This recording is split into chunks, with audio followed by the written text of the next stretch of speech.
Welcome to comrade Telugu news channel కి స్వాగతం. ముందుగా హెడ్లైన్స్. కేజ్రీవాల్ కి ఎదురు దెబ్బ, అరెస్టు చేయవద్దంటూ దాఖలైన పిటిషన్ కొట్టివేత. అధికారం కోసం చంద్రబాబు ఆఖరి ప్రయత్నం, మహాదోపిడి పుస్తకావిష్కరణ కార్యక్రమంలో సజ్జల.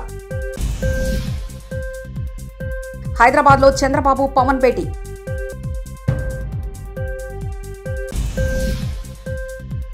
దేశ సంపదను ఆదానీ అంబానీలకు భాజపా దోచిపెడుతుంది, వైఎస్ షర్మిల.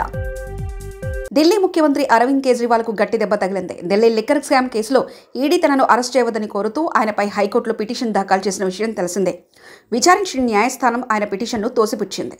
అరవింద్ కేజ్రీవాల్ బలవంతపు అరెస్ట్ నుంచి మధ్యంతర రక్షణ ఇవ్వడానికి కోర్టు నిరాకరించింది. కేజ్రీని అరెస్ట్ చేస్తామా చేయలేమా అనేది చెప్పలేమని, విచారణకు ఆయన సహకరించాలని ఈడీ కోరింది. కేజ్రీవాల్ వేసిన పిటిషన్పై ఏప్రిల్ 22 లోపు సమాధానం ఇవ్వాలని ఈడీకి హైకోర్టు సూచించింది. హైదరాబాద్లోని టీడీపీ అధినేత చంద్రబాబు నివాసంలో జనసేన అధినేత పవన్ భేటీ అయ్యారు. సార్వత్రిక ఎన్నికల నేపథ్యంలో అనుసరించాల్సిన వ్యూహాలపై వీరిద్దరూ భేటీ అయినట్లు తెలుస్తోంది. సమావేశంలో ఎంపీ అభ్యర్థుల ఎంపిక, ఎన్నికల వ్యూహం, మేనిఫెస్టో రూపకల్పనపై అధినేతలు చర్చిస్తున్నట్లు సమాచారం. కూటమి పార్టీలుగా ఎన్నికల ప్రచార ప్రసంగాలపై వీరి మధ్య చర్చ సాగుతుంది. ఢిల్లీలో బీజేపీ అగ్రనేతలతో దగ్గుబాటి పురంధేశ్వరి, జీవీఎల్ నరసింహారావు, సీఎం రమేష్, సోము వీరాజు మంతనాలు జరిపారు. విశాఖ పార్లమెంటు సీటుపై జీవీఎల్ నరసింహారావు, దగ్గుబాటి పురంధేశ్వరి పట్టుబట్టారు. అనకాపల్లి సీటుపై సీఎం రమేష్, రాజమండ్రి, శ్రీకాకుళం లోకల్ పాతపట్టణం సీటుపై పట్టు వాడివేడిగా చర్చలు జరిగాయి. దాదాపుగా 10 అసెంబ్లీ, 6 లోక్సభ స్థానాలకు అభ్యర్థులు ఖరారు.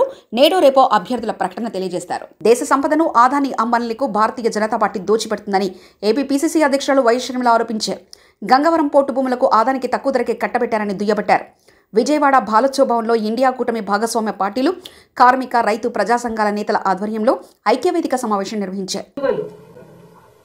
విలువలు దారుణంగా దిగజారిపోతున్నాయి.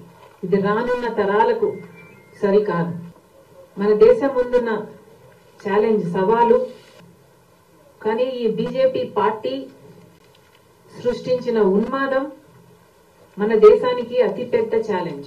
ఇదే బీజేపీ పార్టీ స్వార్థ రాజకీయాల కోసం దేశంలోని అన్ని ఇన్స్టిట్యూషన్స్ ని వాళ్ళ సొంత అవుట్ఫిట్స్ లా మార్చేసి ఇన్స్టిట్యూషన్స్ ని కూడా భ్రష్టు పట్టిస్తున్నారు. మనం పోరాటం చేస్తున్నది సమయంతో.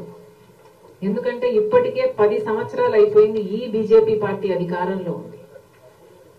ఇక ఇప్పుడు కూడా మనం ఏం చేయకపోతే సమయం దాటిపోతుంది, కీడు జరిగిపోతుంది.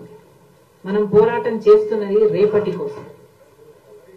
రాజ్యాంగం ఏమో ప్రతి మతము కూడా మనుషులందరూ ఒకటే అంటుంది. కానీ ఆర్ఎస్ఎస్ రాజ్యాంగం, బీజేపీ రాజ్యాంగం మాత్రం దీనికి విరుద్ధంగా ఉంది. మతం పేరుతో చిచ్చు పెట్టడం, ఆ మంటలో చలి కాచుకోవడం బీజేపీ పార్టీకి తెలిసిన రాజకీయం. ఒక మతాన్ని అవమానించడం, ఇంకో మతాన్ని రెచ్చగొట్టడం. ఒక గోద్రా అయితేనేమి, ఒక మణిపూర్ అయితేనేమి, ఇవన్నీ క్లాసిక్ ఎగ్జాంపుల్స్. ఇవన్నీ బీజేపీ పార్టీ కావాలని చేస్తున్నది. ఇప్పుడు కూడా సమాజం మేలుకోకపోతే ఇంకా మనం ఎలా కాపాడుకుంటాం?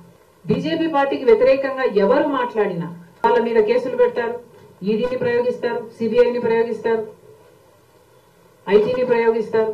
అంటే వాళ్ళ సొంత భటులుగా వాళ్ళని వాడుకుంటున్నారు. ఈరోజు బీజేపీ పార్టీ ఎలా తయారైందంటే, బీజేపీ పార్టీలో ఉన్న వాళ్ళంతా క్రిమినల్స్ అయి ఉండి ఆ కేసుల నుంచి తప్పించుకోవడానికి, వాళ్ళని వాళ్ళు కాపాడుకోవడానికి బీజేపీలో చేరిన వాళ్ళు ఎక్కువ. ఈ ఇన్స్టిట్యూషన్స్ అన్ని కూడా, ఆఖరికి ఎస్బీఐని కూడా చూసాం. ఒక సిబిఐ, ఈడీ, ఐటీలే కాదు, ఎస్బీఐ కూడా బీజేపీ చేసిందల్లా ఈ 5 సంవత్సరాలలో అరాచకం. ఈరోజు దళితులకు గాని, ఎస్టీలకు గాని, మైనారిటీలకు గాని, ఇలా అట్టడుగునున్న వర్గాలలో ఏ ఒక్కరికి భరోసా లేకుండా పోయింది. పోయి మిగతా భారతదేశం అన్నా బాగుందా, అభివృద్ధి జరిగిందా, ఆర్థికంగా బలపడిందా అంటే, ఇంకా బీజేపీ ఏదైనా చేసింది అంటే అదానీలకు, అంబానీలకు భారతదేశ సంపదను దోచిపెట్టడం.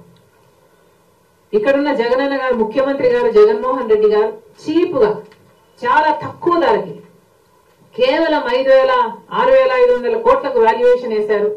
అతి తక్కువ ధరకి బీజేపీ మెప్పు కోసం అదానికి ఇచ్చేశారు. ఇలా ఒక గంగవరం పోటే కాదు, ఇలా ఏది చూసుకున్నా రాష్ట్రంలో జరుగుతున్నది ఇదే. రాష్ట్రానికి తలమానికమైన విశాఖ స్టీల్స్ ను కూడా ఈరోజు ప్రైవేటైజ్ చేయడానికి వెనుకాడడం లేదు కేంద్ర రాష్ట్ర ప్రభుత్వాలు. అంటే ఇది ఎంత సిగ్గుచేటు. ఇక్కడ కొనుక్కోబోయే వాళ్ళు ఎవరో పెద్ద రహస్యం ఏమీ కాదు, ఇది బహిరంగ సీక్రెట్. ఏ అదానియో ఏ అంబానీయో వీళ్ళకే అమ్ముతారు. బీజేపీ అడిగింది ఆలస్యం కాదు, వాళ్ళకి ఏ పదవులు కావాలంటే ఆ పదవులు ఇస్తున్నారు. జగన్మోహన్ రెడ్డి గారు రాజ్యసభ అంటే రాజ్యసభ, టీటీడీ అంటే టీటీడీ, ఏది అడిగితే ఎందుకు అని అడుగుతున్నాం. అసలు మన రాష్ట్రానికి ఏం చేశారు అని వంగి వంగి సలాములు చేస్తున్నారో జనాలకు సమాధానం చెప్పాల్సిన అవసరం లేదా? ప్రత్యేక హోదా ఆంధ్ర రాష్ట్రానికి ఊపిరి లాంటిది. ప్రత్యేక హోదా లేకపోతే మనం ఒక్క అడుగు కూడా ముందుకు వేయలేకపోయాం. ప్రత్యేక హోదా ఇంతవరకు రాలేదు, అంత ముఖ్యమైన అంశం అయినప్పటికీ కూడా. ప్రత్యేక హోదా వస్తే ఎన్నో పరిశ్రమలు వస్తాయి, ఉద్యోగాలు వస్తాయి, అభివృద్ధి జరుగుతుంది. ఇవన్నీ తెలిసినప్పటికీ కూడా అసలు ఆంధ్ర రాష్ట్రానికి చెందాల్సిన హక్కులన్నీ కూడా తాకట్టు పెట్టారు.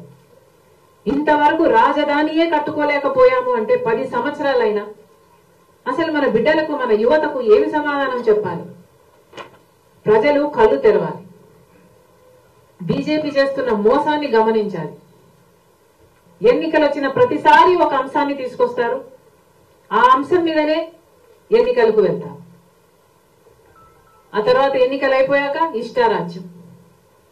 బీజేపీ చేస్తున్న మోసం ప్రజలందరూ గమనించాలి. 5 ఏళ్లుగా ఏపీ అన్ని రంగాల్లో వెనుకబడిపోయిందని తెలుగుదేశం పార్టీ నేత మాజీ ఎంపీ మురళీమోహన్ అన్నారు. రాజధాని లేక రాష్ట్రం దిక్కులేనిదగా మారిందని, వైకాపా పాలనలో రాష్ట్రానికి ఒక పరిశ్రమ కూడా రాలేదని ఆయన ఆవేదన వ్యక్తం చేశారు. హైదరాబాద్లోని ఎన్టీఆర్ భవన్లో హోరెత్తిన ప్రజాగలం గీతాన్ని పార్టీ నేతలు టీడీ జనార్దన్, జ్యోత్స్న, తిరునగరి శ్రీనివాసరావు, పొట్లూరి తదితరులతో కలిసి ఆయన ఆవిష్కరించారు.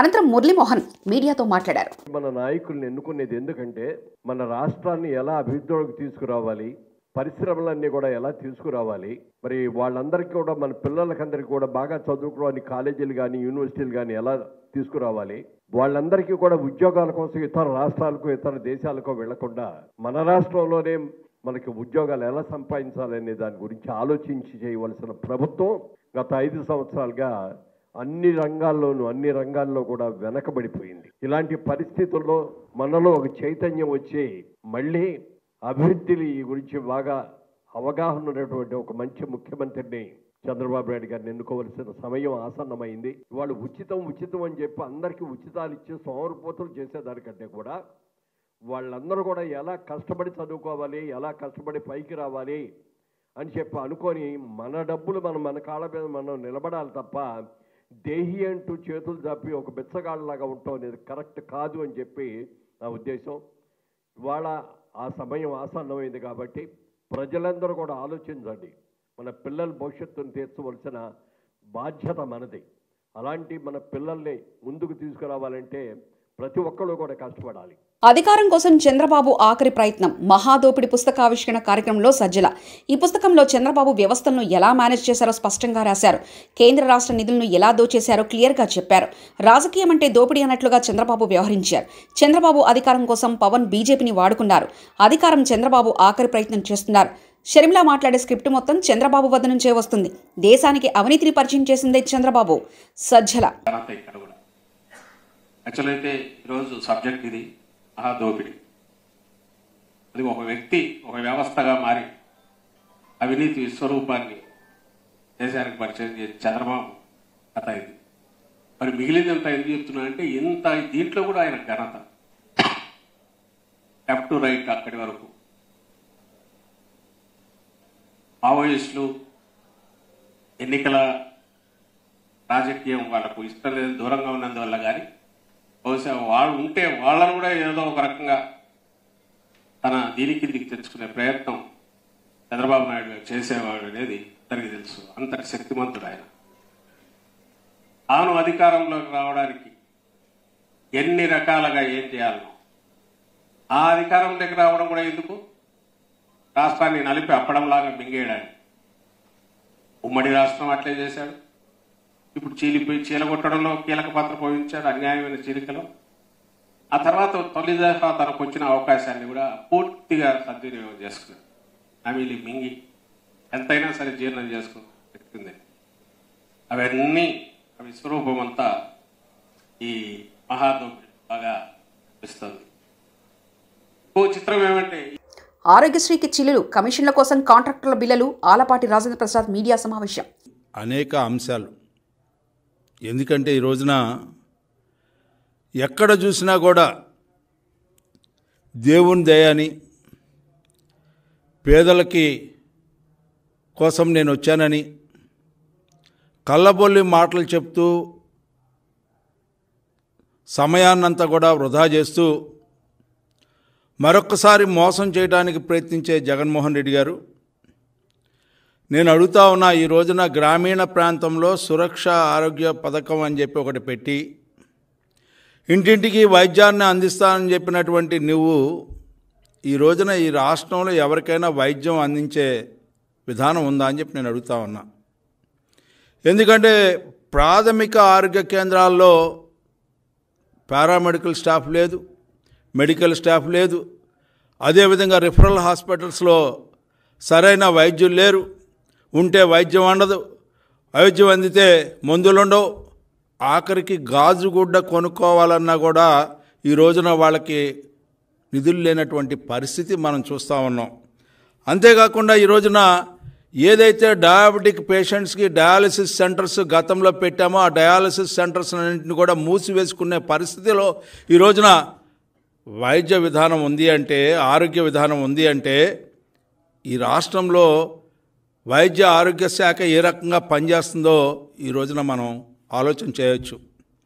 ఈ రోజున మెడికల్ కాలేజీలు కడుతున్నాం, పేదవాడికి ఈ మెడికల్ కాలేజీల ద్వారా, హాస్పిటల్ ద్వారా వైద్యం అందిస్తాం అదేవిధంగా అని చెప్పినటువంటి నీవు ఇవాళ మెడికల్ సీట్లు తగ్గిపోతూ ఉంటుంటే ఎందుకు తగ్గుతూ ఉన్నాయి, ప్రభుత్వ మెడికల్ కాలేజీలు అనేది కనీసం పట్టినటువంటి పరిస్థితి ఈ రాష్ట్రంలో ఒకసారి గమనించాల్సిన అవసరం ఉందని చెప్పి మీకు మనం చేస్తూ ఉన్నా.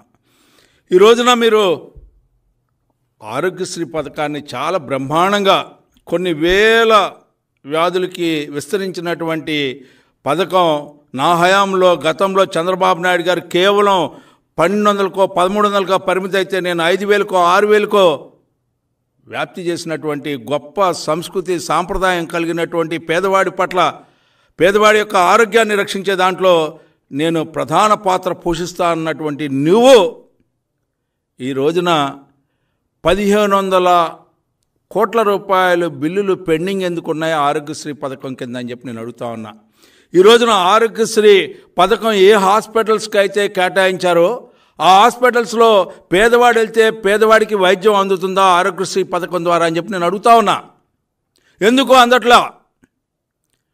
అందట్లేదంటే నీ యొక్క వక్ర బుద్ధి వల్ల, చెడు ఆలోచన వల్ల దీపం ఉండగానే ఇల్లు చక్కబెట్టుకుందాం అనే రీతిన నువ్వు ఈ రోజున ఎవరైతే నీ అనుయులు ఉన్నారో ఆ అనుయులు ఎవరైతే కాంట్రాక్ట్ వర్కులు చేశారో ఆ కాంట్రాక్ట్ వర్కులు చేసిన వాళ్ళకి కోడ్ ముందునే డబ్బులు రిలీజ్ చేయాలనే దురుద్దేశంతో అప్పులు తెచ్చి 4750 కోట్ల రూపాయల అప్పులు తెచ్చినటువంటి నీవు 6500 కోట్ల రూపాయలు కాంట్రాక్టులకి ఇచ్చిన మాట వాస్తవా కాదా అని చెప్పి నేను అడుగుతా ఉన్నా. ఆనాడు పేదవాడు గుర్తు రాలేదా? ఆనాడు ఆరోగ్యశ్రీలో పెండింగ్ బిల్లులు ఉన్నట్టు గుర్తు రాలేదా? ఎందుకు కాంట్రాక్టర్లకి చెల్లించావు? ఎందుకు ఈ ఆరోగ్యశ్రీ అమలు చేసే హాస్పిటల్కి పెండింగ్ బిల్లుల్ని 1500 కోట్లు ఎందుకు చెల్లించలేదని చెప్పి నేను అడుగుతా ఉన్నా. అంటే దీపం ఉండగానే ఇల్లు చక్కబెట్టుకోవాలి, ఓడిపోతున్నానని నీకు అర్థమైపోయింది కాబట్టి వసూలు రాజాగా ఈ రోజున మిగిలిపోయే జగన్మోహన్ రెడ్డి గారు మీరు కాదా అని చెప్పి నేను అడుగుతా ఉన్నా. కమిషన్ల కోసం కక్కుర్తిపడి పేదవాడిని మోసం చేస్తూ పేదవాడి యొక్క ఆరోగ్యాన్ని దెబ్బతీస్తూ ఈ రోజున ఆరోగ్యాన్ని కాపాడుకోవాలంటే తన అప్పో సొప్పో చేసి ఈ రోజున 5 రూపాయల వడ్డీకో 10 రూపాయల వడ్డీకో తీసుకువెళ్ళి వైద్యం చేయించుకుంటే కేజ్రీవాల్కి ఎదురు దెబ్బ. అరెస్టు చేయవద్దంటూ దాఖలైన పిటిషన్ కొట్టివేత. అధికారం కోసం చంద్రబాబు ఆఖరి ప్రయత్నం. మహాదోపిడి పుస్తకావిష్కరణ కార్యక్రమంలో సజ్జల. హైదరాబాద్లో చంద్రబాబు పవన్ భేటీ.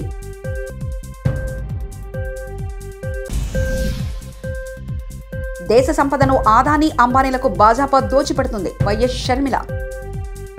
ఇవి బులెటిన్ విశేషాలు. చూస్తూనే ఉండండి కామ్రేడ్ తెలుగు న్యూస్ ఛానల్ ప్రతినిధి ఒంటేరు రమేష్ చంద్ర పరకాల.